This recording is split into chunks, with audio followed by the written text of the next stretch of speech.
छोड़ी अपन सैया जी के भेलही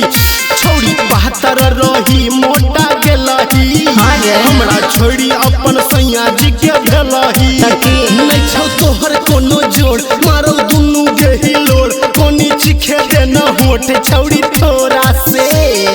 चौरा कर दिल के सैया सील हथौड़ा से चौरा कर दिल के सैया सील हथौड़ा से चौरा कर दिल के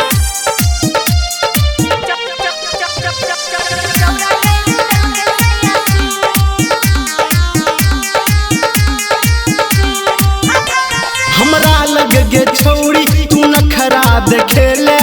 एही से भेलौ हाले एहन ससुरा जाय के मन न करे रे छौरा मरद मिलल साढ़ एहन की कहियो तोरा हम यार रे मजा मारे हमरा लगातार रे की कहियो तोरा हम यार रे मजा मारे हमरा लगातार रे गे हमर बात काट देला हमरा छोड़ी क गेला कहला नहीं लेना देना छै तोरा से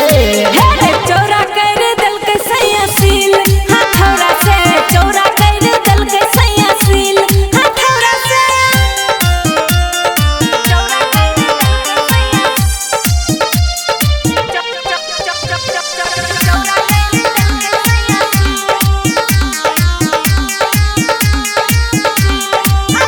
हे गे मर्द के अपना तू नाम बता दे हमहू त बुझी लेबै न गे हे नीकू निराला बोलै छा तू ज्यादा नाम छ पहलाद परदेसी रे केहन मरद से पड़ गेलै पाला हाला करत करत बज गेलै गाला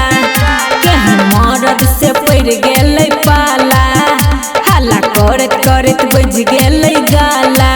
गे कहू कार्तिक विशाल भूल गेलौ तोहर गाल चाइप लैत हेतौ सैया तोरा